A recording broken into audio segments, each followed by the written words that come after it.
எல்லாம் அல்ல ராமபிரானுடைய திருவடிகளை என்னுடைய மன மொழி மெய்களால் போற்றி பணிகின்றேன்.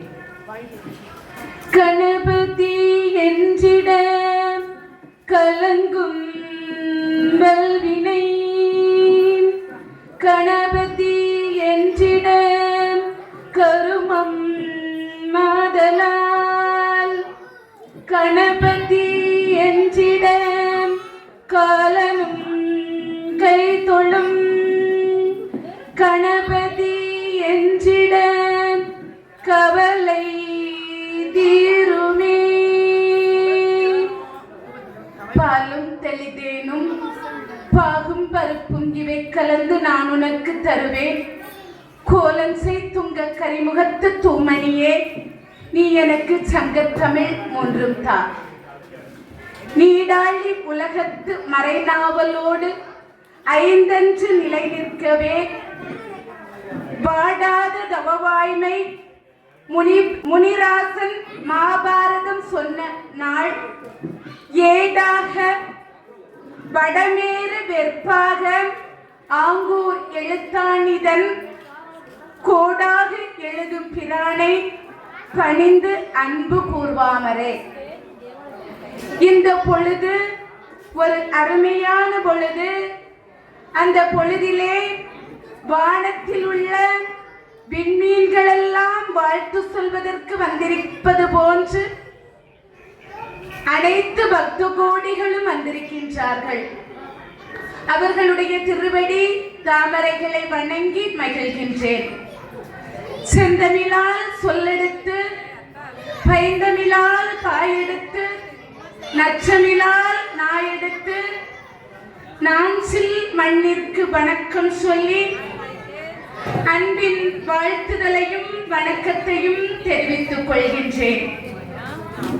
பூவில் விரியும் புன்னகை வெளிப்பாடாய் பூமியில் நட்டு வைத்த நிலாக்கள் போல் புண்ணிய பூமியின் பிரகாசங்களாய் பூத்திருக்கும் புதிய விடியல்களே, உங்கள் அனைவருக்கும் புதியதோர் வணக்கம். இன்றைய தினத்திலே இரண்டாவது நாளாக மிக விமர்சையாக திருவிழாவானது கொண்டாடப்பட்டு கொண்டிருக்கின்றது. அதற்கு உபயமாக இருக்கக்கூடியவர் சொர்ணகிரி மல்லி நாட்டாமை குடும்பத்தார். பகவானுடைய அருளை பெற்று வாழ்வில் வாழ்வாங்கு வாழ வேண்டும் என்று வணங்கி மகிழ்கின்றேன். இன்றைய தினத்திலே அடியே பேச எடுத்துக்கொண்ட தலைப்பு தசவதாரத்தின் மகிமையிலே நம்முடைய பகவானுடைய கூர்ம அவதாரமாக இருக்கக்கூடிய தசவதாரத்தின் மகிமையை பற்றி இன்றைய தினத்திலே நாம் சிந்திக்க இருக்கின்றோம். தசவதாரம் என்று சொன்னால், தசம் என்று சொன்னால் 10. இந்த உலகத்தில் உள்ள தீமைகளை எல்லாம் அகற்றி உயிரினங்கள் இன்பத்திலே திளைக்க வேண்டும் என்ற ஒரே காரணத்திற்காக இறைவன் பகவான் இந்த பூலோகத்திலே அவதாரம் செய்து பலவிதமான நன்மைகளை நமக்கு அள்ளி அள்ளி கொடுத்திருக்கின்றார். இந்த உலகத்தில் வாழ்கின்ற உயிர்கள் உயர்வினை பெற வேண்டும் என்ற எண்ணத்தோடு அன்பின் பெருக்கம் காரணமாக நம்முடைய பகவான் ஸ்ரீ கிருஷ்ணர் பல திருக்கோலங்களிலே வந்து பல அவதாரங்களை எடுத்து அருள் மழையை பொழிந்து கொண்டிருக்கின்றார். மரங்கள் கனிகளை தாங்களே வைத்துக் கொள்வதும் இல்லை, மேகங்கள் மழையை தாங்களே வைத்துக் கொள்வதும் இல்லை, நதிகள் தண்ணீரை தாங்களே வைத்துக் கொள்வதும் இல்லை. இருப்பதை பகிர்ந்து கொடுப்பதுதான் இயற்கையின் அம்சம். அது மாதிரிதான் நம்முடைய தெய்வங்கள், மகான்கள், சித்தர்கள் எல்லோருமே அவர்களுடைய பிராணங்களையும் அவர்கள் எழுதிவிட்டு சென்ற பக்தி இலக்கியங்களையும் நம்முடைய வாழ்வுக்கு எடுத்துக்காட்டாக தந்து சென்றிருக்கின்றார்கள். எவ்வளவு சிறப்பு பாருங்க. இன்னொரு விஷயத்தை நாம் தெரிந்து கொள்ள வேண்டும். இந்த உலகமானது அந்தரத்திலே தொங்கிக் கொண்டிருக்கின்றது. அப்போது இறைவனிடத்திலே ஒரு மனிதன் போய் கேட்கின்றான், இறைவா, இந்த பூமி அந்தரத்திலே தொங்கி ஆடிக்கொண்டே இருக்கின்றதே, இதை என்ன செய்வது என்று சொல்லி கேட்கின்றான். அப்போதுதான் நம்முடைய இறைவன் மலையை படைத்தார். அந்த மலையை ஆடிக்கொண்டிருக்கின்ற அந்த பூமிக்கு அணையாக கொடுத்தார். அந்த மனிதன் உடனே கேட்கின்றான், இறைவா, இந்த பூமியை விட இந்த மலைதான் பெரிதா என்று கேட்கின்றான். ஏனென்றால் அந்த பூமிக்கு அணையாக இந்த மலை இருக்கின்றதாம். அப்ப அந்த பூமியை விட இந்த மலைதானே உயர்ந்தது என்று அந்த மனிதன் இறைவனிடத்திலே கேட்கின்றான். இறைவன் சொல்லுகின்றார், இல்லை, இந்த மலை உயர்ந்தது இல்லை, மலையை விட உயர்ந்தது இரும்புதான் என்று சொல்லுகின்றார். அந்த இரும்பானது உளியாக மாறி அந்த மலையை உடைத்துவிடும். ஆகவே இந்த மலையை விட உயர்ந்தது இந்த இரும்புதான் என்று இறைவன் கூறுகின்றார். அப்படிதான் என்று சொல்லி அந்த மனிதன் கேட்கின்றான், இந்த இரும்பை விட உயர்ந்தது ஏதாவது இருக்கின்றதா என்று சொல்லி இறைவனிடத்திலே கேட்கின்றான். அப்போது இறைவன் சொல்லுகின்றார், இந்த இரும்பை விடையும் உயர்ந்தது ஒன்று இருக்கின்றது என்று சொல்லுகின்றார். அது என்ன என்று சொல்லி கேட்கின்றார். நெருப்பு என்று சொல்லுகின்றார். இந்த இரும்பை உருக்குகின்ற பக்குவமானது இந்த நெருப்புக்கு உண்டு. ஆகவே இந்த இரும்பை விட உயர்ந்தது இந்த நெருப்பு தான் என்று இறைவன் சொல்லுகின்றார். அப்படியா, இந்த நெருப்பு தான் உயர்ந்ததா என்று சொல்லி மனிதன் கேட்கின்றான். ஆமான்னு சொல்றாரு. அப்போ இந்த நெருப்பை விட உயர்ந்தது ஒன்று உண்டா என்று மனிதன் இறைவனிடத்திலே கேட்கின்றான். ஆமான்னு சொல்றாரு. இந்த நெருப்பை விட உயர்ந்தது ஒன்று உண்டு, அது என்ன என்று சொன்னால் நீர் என்று சொல்லுகின்றார். இந்த நீர் ரொம்ப உயர்ந்தது அப்படின்னு சொல்றாரு. அந்த நெருப்பை அணைக்கக்கூடிய சக்தியானது அந்த நீருக்கு உண்டு. ஆகவே இந்த நீருக்கு சக்தி அதிகம் என்று சொல்லுகின்றார்.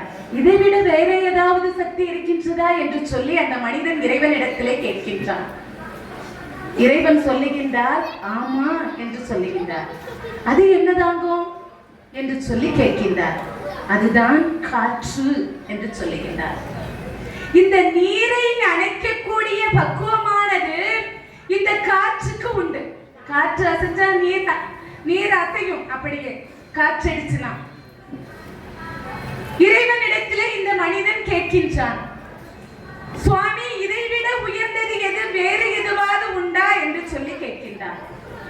இறைவன் சொல்லுகின்றார், மலையை விட, இரும்பை விட, நெருப்பை விட, நீரை விட, காற்றை விட மிக உயர்ந்தது ஒன்று உண்டு என்று சொல்லுகின்றார். அவன் ரொம்ப ஆர்வமா கேட்கிறான், என்னது சுவாமி அப்படின்னு சொல்லி கேட்கிறான். இந்த ஐந்தையும் விட உயர்ந்தது ஒன்று உண்டு என்று சொன்னால், நாம் வலது கையால் ஒருவருக்கு தானம் கொடுக்கின்ற பொழுது அது இடது கைக்கும், இடது கையால் தானம் கொடுக்கின்ற பொழுது அது வலது கைக்கும் தெரியக்கூடாது என்று சொல்லி இறைவன் சொல்லுகின்றார். எவ்வளவு தத்துவமானது!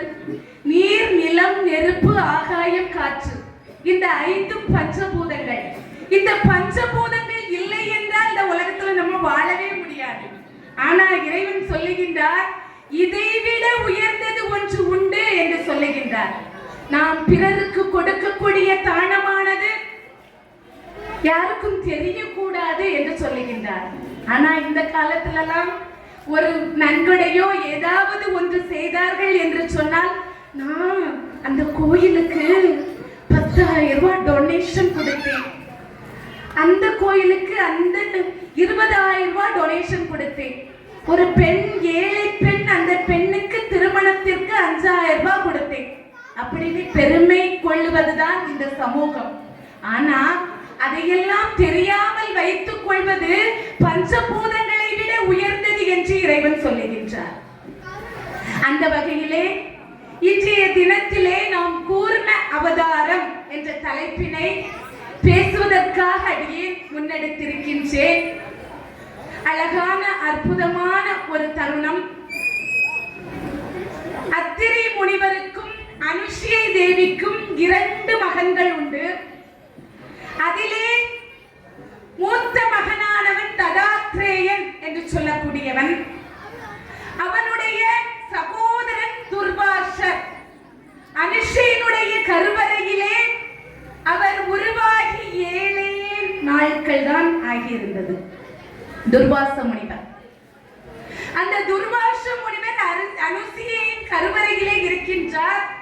அந்த சமயத்திலே காங்கேயன் என்று சொல்லக்கூடிய காந்தர்வன் ஒருவன் அந்த ததாத்ரேயனை கொல்லுவதற்காக வருகின்றான். அனுசூயை தங்கியிருக்கக்கூடிய அந்த ஆசிரமத்துக்கு வருகின்றான். அனுசூய தேவி பார்க்கின்றாள், என்னுடைய பிள்ளையை கொல்லுவதற்காக வருகின்றானே என்று சொல்லி கதறி துடித்து அழுது புலம்புகின்றார். அழுது புலம்புவதை அந்த 7 நாட்கள் ஆன வயிற்றிலே கருவறையிலே இருக்கக்கூடிய துர்வாச முனிவருக்கு கேட்கின்றது. துர்வாச முனிவர் பார்க்கிறாரு, ஐயோ நம்முடைய தாயானவள் இப்படி அழுது புலம்புகின்றாளே, என்ன செய்வது என்று சொல்லி அந்த துர்வாச முனிவர் அப்படியே அவதாரம் செய்கின்றார். அந்த காங்கேயன் என்று சொல்லக்கூடிய காந்தர்வன் கண்களிலே இருந்து தீ பொறியானது வந்து கொண்டே இருக்குமா. அவன் அந்த ததாத்ரேயனை கொல்லுவதற்காக துரத்திட்டே போறான். இந்த அம்மா என் பிள்ளையை காப்பாத்துங்கன்னு சொல்லிட்டே போறான். ஆனா அந்த காங்கேயன் என்பவன் விடுவதாக இல்லை. துர்வாச முனிவர் வெளியே வந்து விட்டார். என்னுடைய சகோதரனையா நீ கொல்ல முற்படுகின்றாய் என்று சொல்லி அவர் அந்த காங்கேயன் என்று சொல்லக்கூடிய காந்தர்வனை கண்களால் பார்க்கின்றார். பார்த்த மறுகணமே இவருடைய கண்களிலே இருந்து நீரானது பெருக்கெடுத்து ஓடுகின்றது. அவனுடைய அந்த காங்கேயன் என்று சொல்லக்கூடியவனுடைய கண்களிலே இருந்து நெருப்பானது பாய்கின்றது. நம்முடைய துர்வாச முனிவருடைய கண்களிலே இருந்து நீரானது பாய்கின்றது. நெருப்பை அணைப்பது நீர். அதான் நான் முதல்ல ஒரு கதையை சொன்னேன், எது உயர்ந்தது அப்படின்னு சொல்லி. தானம்தான் உயர்ந்தது அப்படின்னு நான் சொன்னேன். இங்கே இந்த நெருப்பை அந்த துர்வாச முனிவர் அந்த நெருப்பை தண்ணீரால் அணைத்து விடுகின்றார். இவருக்கு கோபமே தீரல, ரொம்ப கோபக்காரர் துர்வாச முனிவர். டக்குனி கோபப்பட்டுருவார். எந்த ஒரு விஷயமானாலும் ஒரு நிமிடத்துக்குள்ளே கோபப்பட்டு இதா புடி சாபத்தை என்று சொல்லிவிடுவார். இவர் என்ன செஞ்சார்? அவதாரம் பண்ணியிருக்காரு. நம்முடைய பகவானையும் மகாலட்சுமியையும் பார்க்க வேண்டும். அதற்காக எங்கு செல்ல வேண்டும்?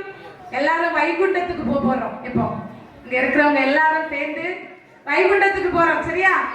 நம்ம துர்வாச முனிவரோடு சேர்ந்து நம்ம எல்லாரும் வைகுண்டத்துக்கு போய் பகவானையும் மகாலட்சுமியையும் வணங்க போறோம்.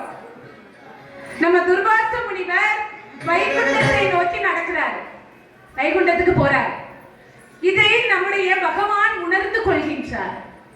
உணர்ந்து கொண்டு விட்டு அவர் என்ன செய்றார்? துர்வாச முனிவர் இங்கே வருகின்றார், அவரை மரியாதை செய்ய வேண்டும் என்று சொல்லி ஒரு மாலை, நல்ல மன்னம் பொருந்திய மாலையை தயார் செய்கின்றார்.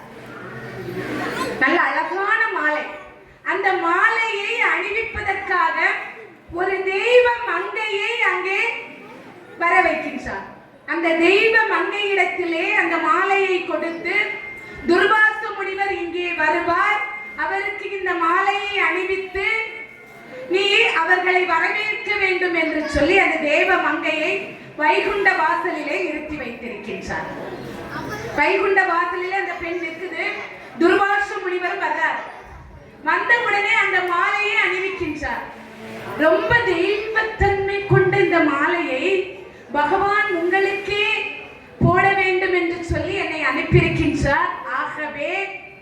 இதை நான் உங்களுக்கு அறிவிப்பதற்காக இங்கே இருக்கிறேன் என்று சொல்லி அந்த மாலையை அந்த பெண்ணானவள் துர்வாச முனிவருக்கு கொடுக்கின்றார். அதற்கு பிறகு வைகுண்டத்திலே போய் நம்முடைய பகவானையும் மகாலட்சுமியையும் வணங்கிவிட்டு அப்படியே கிளம்பி இந்திரலோகத்துக்கு வந்தார். இந்திரலோகத்திலே இந்திரனானவன் திலோத்தமை நடனத்தை எல்லாம் பார்த்துவிட்டு அவனுடைய ஐராவதம் என்று சொல்லக்கூடிய யானையிலே ஏறி அப்படியே அழகா நடந்து வருகின்றான். நல்ல இந்திரனுக்கு ஒரு கெத்து உண்டு. 33 கோடி தேவர்களுக்கு தலைவனாக இருக்கக்கூடிய இந்திராதி இந்திரன். அந்த இந்திரன் வெள்ளை யானையிலே ஏறி அப்படியே வர்றான். வந்து கொண்டே இருக்கின்றான். நம்முடைய துர்வாச முனிவர் பார்க்கின்றார். இந்த மாலையை யாருக்கு கொடுப்பது என்று யோசித்துக் கொண்டே இருக்கின்றார். நல்ல தேவ தன்மை மிகுந்த மாலை.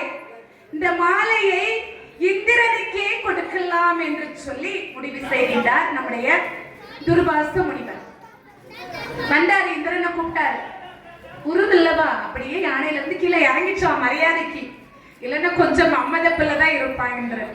இந்திரனுக்கு கொஞ்சம் துமுறு, அகங்காரம், ஆணவம் எல்லாம் கொஞ்சம் அதிகமாகவே இருக்கும்.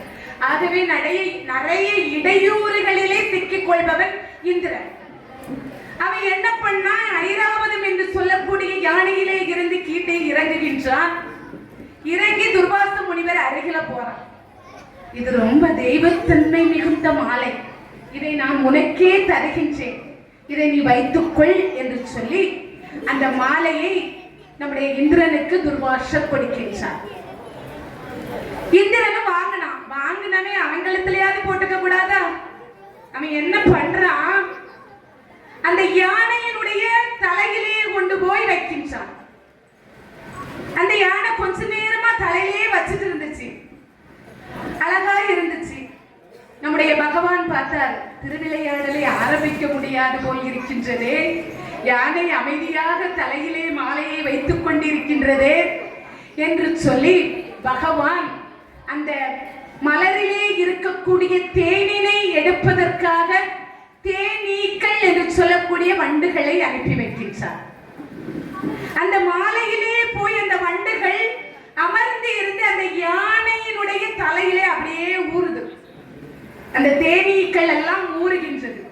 ஊறுறத பார்க்க அந்த யானைக்கு அரியங்கள் தாங்க முடியல, தொந்தரவு தாங்க முடியவில்லை. என்ன பண்ணுகின்றது, அந்த மாலையை எப்படியாவது கீழே தள்ளிவிட வேண்டும் என்று சொல்லி அந்த மாலையை கீழே தள்ளுவதற்காக தன்னுடைய தலையை அசைத்தது. அசைத்த மறுகணமே அந்த மாலையானது அப்படியே கீழே விழுந்து விட்டது. கீழே விழுந்தது மட்டுமல்லாமல் காலால மிதிச்சிருச்சு யானை. துர்வாச முனிவர் விடுபகரம் தன்னுடைய சகோதரனை கொல்ல வந்த காங்கேயனை கொன்று வீழ்த்தியவர். அவர் அவதாரம் செய்த அன்றே அவர் காங்கேயனை அழித்தவர். அழிப்பதற்காகவே அவதாரம் பண்ணார். இந்த மாலை கீழே விழுந்தவுடன் நீ என்னை அவமதித்து விட்டாய் என்று சொல்லி இந்திரனுக்கு சாபம் கொடுக்கின்றார். உன்னுடைய இந்திரலோகத்திலே இருக்கக்கூடிய கற்பகத்தருவும் காமதேனும் கடலிலே போய் மறைய கடவது என்று சாபத்தை கொடுக்கின்றார். உன்னுடைய இந்திரலோகத்திலே இருக்கக்கூடிய செல்வங்கள் அனைத்தும் மறைய கடவது என்று சாபம் கொடுக்கின்றார். அந்த யானையானது அந்த மாலையை கீழே போட்டுச்சு. அந்த யானைக்கு சாபம் கொடுக்கின்றார். நீ எல்லா யானைகளும் போல இந்த பூலோகத்திலே போய் திரிய கடவது என்று சாபம் கொடுக்கின்றார். இந்திரன் பார்க்கிறான், ஐயோ சாபம் கொடுத்து விட்டாரே, செல்வங்கள் போய்விட்டார், ராஜபோக வாழ்வு எப்படி வாழ்வது என்று சொல்லி அப்படியே துர்வாச முனிவரிடத்திலே கையை கூப்பி வணங்கி நிற்கின்றான். எப்படியாவது எனக்கு இந்த சாப விமோசனத்தை கொடுத்து விடுங்கள் சுவாமி என்று துர்வாச முனிவரிடத்திலே கேட்கின்றான். துர்வாச முனிவர் பார்க்கிறார், கொடுத்த சாபத்தை எல்லாம் திருப்பி வாங்க முடியாது, அது நிவர்த்தியாவதற்கு ஏதாவது வேண்டும் என்றால் செய்யலாம் என்று சொல்லி துர்வாச முனிவர் சொல்றார். அவர் சொல்றாரு, பூலோகத்திலே மதுரையிலே பொற்றாமரை குளம் ஒன்று இருக்கின்றது, அதுல போய் நீ குளிச்சேனா உன்னுடைய சாப விமோசனம் தீரும் அப்படின்னு சொல்றாரு. இந்த யானையும் பூலோகத்துல அங்கங்கே தெரிஞ்சிச்சு. பொற்றாமரை குளத்திலே குளித்துதான் அந்த சாப விமோசனம் பெற்றதாக நம்முடைய புராணங்களிலே கூறப்படுகின்றது. இந்த துர்வாச முனிவர் அதாவது சாபம் கொடுத்து விட்டு இன்னொரு சாபத்தையும் கொடுக்கிறார். நீ இளமையை துறந்து நீ சாவ கிடப்பது, அதாவது நரை திரை பிணி மூப்பு சாக்காடம், இந்த ஐந்தும் உன்னை தொடர கடவது. இதனால் நீ தெய்வத்தன்மையை இழந்து எல்லா மனிதர்களையும் போல இறந்து விடுவாய் என்ற சாபத்தை கொடுக்கின்றார். எவ்வளவு பெரிய சாபம் பாருங்க. நரை திரை பிணி மூப்பு சாக்காடம் இதெல்லாம் மனிதருக்கு வரக்கூடியது. ஒரு இந்திராதி இந்திரனுக்கு வர வேண்டும் என்று சொன்னால் அவனுக்கு எவ்வளவு ஒரு பெரிய கஷ்டம். அப்பந்தான் 33 கோடி தேவர்கள் எல்லாம் பாதிக்கப்படுகின்றார்கள். எல்லாருக்கும் வந்துச்சு. நரை திரை பிணி மூப்பு சாக்காடம் என்று சொல்லக்கூடிய 5 வந்துவிட்டது. என்னன்னு தெரியுதா? நரை என்றால் முடி நரைத்து விடும், பிணி என்றால் நோய் வந்துவிடும், வயதாகி செத்து போவான். அதுதான் இந்த 33 கோடி தேவர்களும் பாதிக்கப்படுகின்றார்கள். இதுக்கு என்ன விமோசனம் என்று சொல்லி அலைந்து தெரிகின்றார்கள். அப்போதுதான் நம்முடைய பகவான் ஸ்ரீ விஷ்ணு பகவான் இடத்திலே போய் தஞ்சம் அடைகின்றார்கள்.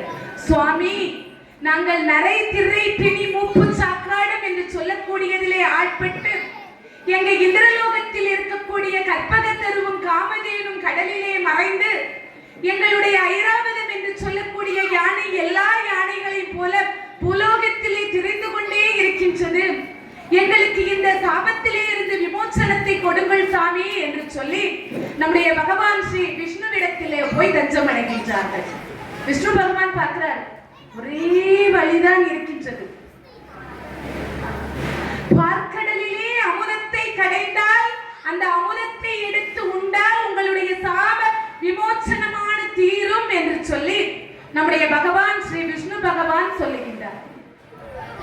பார்க்கிறாங்க, அமுதம் கிடையாது என்றால் லேசுப்பட்ட காரியமா? அமுதம் கிடைவது பார்க்கின்றார். அதற்கு என்ன செய்வது என்று சொல்லி பகவானிடத்திலே யோசனை கேட்கின்ற பொழுது மேருமலையை மொத்தாகவும் வாசுகி பாம்பை கயிறாகவும் வைத்து பலி மன்னனுடைய குடும்பத்திலே இருக்கக்கூடிய அசுரர்கள் அனைவரையும் இங்கே அழைத்து நீங்கள் இந்த பார்க்கடலை கடைய வேண்டும், அப்போது கடைந்தால் அதில் அமுதம் வரும், அந்த அமுதத்தை நீங்கள் உட்கொண்டால் உங்களுடைய நரைத்திரை பிணி மூப்பு சாக்காடம் என்று சொல்லக்கூடிய அனைத்தும் நீங்கி வாழ்வில் வாழ்வாங்கு வாழ்வீர்கள் என்று சொல்லி நம்முடைய பகவான் சாப விமோசனத்துக்கு அடையாளத்தை காட்டுகின்றார். இவங்க பார்க்கிறாங்க, அந்த அசுரர்களை தேவர்கள் போய் கூப்பிடுறது லேசுப்பட்ட காரியமா? அசுரர்கள் என்றாலே 33 கோடி தேவர்களை எல்லாம் கொடுமைப்படுத்தி வாழக்கூடியவர்கள். என்ன செய்வது என்று அறியாமல் தன்னுடைய குருவாக இருக்கக்கூடிய பிரகஸ்பதி இடத்திலே சொல்லி, சுக்ராச்சாரியார் இடத்திலே சொல்லி, அங்கே பலி மன்னனுடைய அசுரர்கள் கூட்டத்தை எல்லாம் இந்த பார்க்கடலை கடைய வரும்படி சொல்லுகின்றார்கள். பார்க்கடலை கடைஞ்சா அமுதம் பாதி தருவோம் என்று சொல்லிதான் அசுரர்களை அழைத்தார்கள். அசுரர்கள் வந்தார்கள், அமுதம் கிடைக்கும் என்ற ஆசையில் வந்தார்கள். பார்க்கடலிலே மேருமலையை கொண்டு போய் நிறுத்தி மத்தாக வாசுகி பாம்பை கயிறாக வைத்து கடைய ஆரம்பிக்கலாம் என்று சொல்லுகின்ற பொழுது அவங்களுக்குள்ளே ஒரு குழப்பம். என்னன்னா, யாரு தலைய பிடிப்பது, யாரு பால பிடிப்பது என்று சொல்லி 2 பேருக்குள்ளே குழப்பம். அப்ப பகவான் தான் சொன்னாரு, அசுரர்கள் அனைவரும் தலைப்பாகத்தையும் தேவர்கள் அனைவரும் வால்பாகத்தையும் பிடித்து கடையுங்கள் என்று சொல்லவே அங்கே பார்க்கடலிலே அமுதமானது கடையப்படுகின்றது. கடைஞ்சிட்டே இருக்கிறாங்க. கடைய கடைய முதலிலே வெள்ளை நிறத்திலே ரசம் ஒன்று வந்தது. அந்த ரசத்தை நம்முடைய பிரம்மா தேவர் அவருக்கு எடுத்து வச்சிட்டார். அவருக்கு வேணும்னு எடுத்து வச்சுக்கிட்டார். அடுத்து கடைகிறார்கள். கடைய கடைய ரத்தினங்களும் முத்துக்களும் பவளங்களும் அங்கே வருகின்றன. குதிரை என்று சொல்லக்கூடியது ஒன்று வருகின்றது. மகாலட்சுமியும் அங்கிருந்து வருகின்றாள். 2 புருஷர்கள் வருகின்றார்கள். அந்த 2 புருஷர்களையும் கூட்டிட்டு போய் மகாலட்சுமியோட ஆலயத்துல துவாரகபாலர்களாக நிறுத்தி வைத்திருந்தார்கள். அந்த 2 துவாரகபாலர்களும் தான் நம்முடைய குபேரருக்கு செல்வத்தை அள்ளி அள்ளி கொடுக்கக்கூடியவர்களாக இருக்கின்றார்கள். நிஜமாவே இப்படி ஒவ்வொன்றாக அந்த கடலிலே இருந்து வெளியே வருகின்றது. கற்பகத்தருவும் காமதேனும் அங்கே வருகின்றது. சூளாமணி சிந்தாமணி என்று சொல்லக்கூடியதெல்லாம் அந்த பார்க்கடலை கடைகின்ற பொழுது வெளியே வருகின்றது. எல்லாம் வந்துட்டே இருக்கு. ரொம்ப சந்தோஷம் எங்களுக்கு. ஒவ்வொன்றா வர வர எனக்கு வேணும் உனக்கு வேணும் சண்டை போட்டு எடுத்து எடுத்து வச்சுட்டே இருக்கிறாங்க. ஒரு கமண்டலம் ஒன்று வந்தது. பிரம்மதேவர் பார்த்தார், இது நம்மளுக்கு உதவியாக இருக்கும் என்று சொல்லி கமண்டலத்தை பிரம்மதேவர் எடுத்துக்கொண்டார். மகாலட்சுமி நம்முடைய விஷ்ணு பகவான் எடுத்துக்கொண்டார். இப்படி ஒவ்வொன்றாக வருகின்ற பொழுது அவர்களுக்கு ஆர்வம் கூடுகின்றது. எப்படியாவது கடைந்து அமுதத்தை எடுத்து விட வேண்டும் என்று சொல்லி மது ரசம் வந்துச்சான். அந்த மது ரசத்தின் வாடையானது நம்முடைய தேவர்களையும் அசுரர்களையும் தாக்கியதா, தாங்கவே முடியல. அவ்வளவு ஒரு பெரிய நாற்றம் அங்கே சூழ்ந்தது. ஆனாலும் நாம் பார்க்கடலை கடைந்து அமுதத்தை எடுக்க வேண்டும் என்ற எண்ணத்தோடு விடாமுயற்சியால் கடைந்து கொண்டே இருக்கின்றார்கள். இவர்களுக்குள்ளே இந்த பொருள்களை எல்லாம் எடுப்பதற்கு சண்டை மூழ்கின்றது. சண்டை பெரிய சண்டை, போராட்டம் ஏற்பட்டு விட்டது. போர் நடக்குது. அசுரர்களும் தேவர்களும் ஒருத்தரை மாத்தி மாத்தி சண்டை போடுறாங்க. அசுரர்கள் செத்தா மீண்டு வந்து விடுகின்றார்கள். அதற்கு ஒரு விஷயம் இருக்கின்றது. சுக்ராச்சாரியார் என்று சொல்லக்கூடிய அசுரர்களின் குருவாக இருக்கக்கூடியவர் மிருதம் சஞ்சீவினி என்று சொல்லக்கூடிய மந்திரத்தை சொல்லி அந்த அசுரர்களை உயிர் பிழைக்க வைத்து விடுகின்றார். இந்த அசுரர்கள் எல்லாம் தேவர்களிடத்திலே சண்டை போடுகின்றார்கள். அவர்கள் இறந்த மறுகணமே உயிர் பெற்று விடுகின்றார்கள். அது சுக்ராச்சாரியாருடைய ஒரு மந்திரத்தை சொல்லி அழகாக அவர்களை உயிர்ப்பித்து விடுகின்றார். தேவர்கள் எல்லாம் பார்க்கின்றார்கள். தேவர்களின் குருக்கள் வந்து பிரகஸ்பதி. அந்த பிரகஸ்பதியை பார்த்து இவர்கள் வந்து கேட்கின்றார்கள், மிருத சஞ்சீவி மந்திரத்தை சொன்னால் இந்த நாங்கள் வந்து உயிர் பெற்று விடுவோம் என்று சொல்லி பிரகஸ்பதியோட மகன் கஷன் என்று சொல்லக்கூடியவனை அந்த சுக்ராச்சாரியாரிடத்திலே கொண்டு போய் நிறுத்துகின்றார்கள். சுக்ராச்சாரியாரிடத்திலே அந்த மந்திரத்தை கற்றுக்கொண்டு வரலாம் என்று இவன் போகின்றான். நிறைய விளைவுகளை எல்லாம் சந்திக்கின்றான். கடைசியாக அசுரர்கள் அனைவரும் அந்த கஷன் என்று சொல்லக்கூடியவனை கொன்று வீழ்த்துகின்றார்கள். நல்ல கரைச்சி பாலிலே கலந்து சுக்ராச்சாரியாருக்கு கொடுத்து விடுகின்றார்கள். சுக்ராச்சாரியார் பார்க்கின்றார், கசனை தேடுகின்றார். கசன் கிடைக்கவில்லை. அப்பதான் தேவயானி இடத்திலும் கேட்கின்றார். அவருடைய சுக்ராச்சாரியாருடைய மகள் தேவயானி. அப்பந்தான் வயிற்றுப்பிள்ளை இருந்து இந்த கஷன் என்று சொல்லக்கூடியவன் சொல்லுகின்றான், குருவே நான் உங்களுடைய வயிற்றுக்குள் இருக்கின்றேன் என்று சொல்லுகின்றார். நான் வயிற்றை கிழித்து விட்டு வந்தால் நீங்கள் இறந்து விடுவீர்கள் என்று சொல்லுகின்றார். அப்பந்தான் வயிற்றுக்குள் இருக்கக்கூடிய கஷனுக்கு மிருத சஞ்சீவினி என்று சொல்லக்கூடிய மந்திரத்தை சுக்ராச்சாரியா சொல்லிக் கொடுக்கின்றார். நான் உனக்கு இந்த மந்திரத்தை சொல்லித்தாரே, நீ அதை கற்றுக்கொண்டு நீ வெளியே வந்த பிறகு அந்த மந்திரத்தை சொல்லி என்னை உயிர்ப்பித்து விடு என்று சொல்லி வயிற்றுக்குள்ளே இருந்த கஷனுக்கு அந்த மிருத சஞ்சீவினி என்று சொல்லக்கூடிய மந்திரத்தை சொல்லிக் கொடுக்கின்றார். சொல்லிக் கொடுத்து அவனும் அதை சொல்லி அப்படியே வயிற்று கிழிச்சிட்டு வெளியே வர்றார். வந்த பிறகு குருவையும் அவன் அந்த மந்திரத்தை சொல்லி காப்பாற்றினான். இது ஒரு பக்கம் இருக்கட்டும். இப்படியாக மீண்டும் அந்த பார்க்கடலை கடைய ஆரம்பிக்கின்றார்கள். கடைய ஆரம்பிச்ச அந்த மேரு மலையானது அப்படி அசைய ஆரம்பிக்கின்றது. இப்போதுதான் நம்முடைய பகவான் அங்கே அவதாரம் செய்கின்றார். நான் என்ன கூர்ம அவதாரம் பற்றி பேசிக் கொண்டிருக்கின்றேன். இந்த பார்க்கடலை கடைகின்ற பொழுது அந்த மேரு மலை அப்படியே சற்று அசைந்து அப்படியே சாய்ந்து இருக்கின்றது. சாய்ந்து இருக்கக்கூடிய அந்த மலையை நேராக நிறுத்தினால்தான் அமிர்தத்தை கடைந்து எடுக்க முடியும்.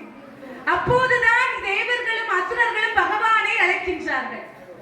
சுவாமி, இந்த மேரு மலையை நிமிர்த்தினால்தான் அமிர்தம் கடைய முடியும் என்று சொல்லுகின்றார்கள். அப்போதுதான் நம்முடைய பகவான் கூர்ம அவதாரம், அதாவது ஆமையினுடைய வடிவை எடுத்துக்கொண்டு அந்த சாய்ந்து இருக்கக்கூடிய மேரு மலையின் அடியிலே வந்து நிறுத்தி அதை சமன்படுத்தினாராம். எந்த ஒரு ஆபத்து காலத்திலேயும் நம்முடைய பகவான் அவருடைய காட்சியை கொடுக்கக்கூடிய நிலையை அவர் நமக்கு தந்திருக்கின்றார். மனமுருகி நாம் இறைவனை வேண்டினோம் என்று சொன்னால் இறைவன் நமக்கு எல்லா விதமான அருளையும் கொடுப்பாராம்.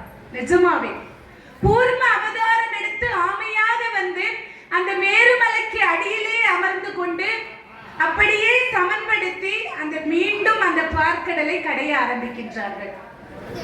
கடைய ஆரம்பித்தால் அங்கே எல்லோரும் அமுதம் வரும் என்று நினைத்தால் அங்கே என்ன வந்ததுன்னா ஆலகால விஷம் வந்துச்சாம். நச்சு புகை கரு நிறமாக மாறி அந்த சூழல் முழுவதும் அந்த பார்க்கடல் முழுவதும் நிறைந்து அப்படியே இருக்கின்றது. அசுரர்களும் தேவர்களும் பார்க்கின்றார்கள். அமிர்தம் வரும் என்று நினைத்தோமே, இப்படி ஆலகால விஷம் வந்திருக்கின்றதே என்று சொல்லி எம்பெருமானிடத்திலே முறையிடுகின்றார்கள். அந்த ஆலகால விஷத்தை சுந்தரரை அனுப்பி எம்பெருமான் அருந்தினார். அதற்கு பிறகு அந்த பார்க்கடலை கடைய ஆரம்பிக்கின்றார்கள். அதற்கு பிறகுதான் அமிர்தம் வந்தது. அதற்கு பிறகு நிறைய வரலாறுகள் அதிலே அடங்கி இருக்கின்றது. அசுரர்களுக்கும் தேவர்களுக்கும் மோகினியாக வந்து அந்த அமிர்தத்தை பகிர்ந்து கொடுத்தது எல்லாம் நமக்கு தெரிந்த ஒரு கதைதான். நேரம் குறைவினால் இத்தோடு முடிக்கலாம் அப்படின்னு நினைக்கிறேன். என்ன ஒன்ன மட்டும் சொல்லி முடிச்சுக்கிறேன். 16 பெற்று பெருவாழ்வு வாழ வேண்டும் என்று நம்முடைய பெரியோர்கள் நம்மளை வாழ்த்துவார்கள். அதுக்கு என்ன அர்த்தம் நம்ம நினைப்போம் அப்படின்னா, 16 பிள்ளைகளை பெற்று இந்த உலகத்துல நம்ம வாழணும் அப்படின்னு தான் நம்ம நினைப்போம். அது கிடையாது.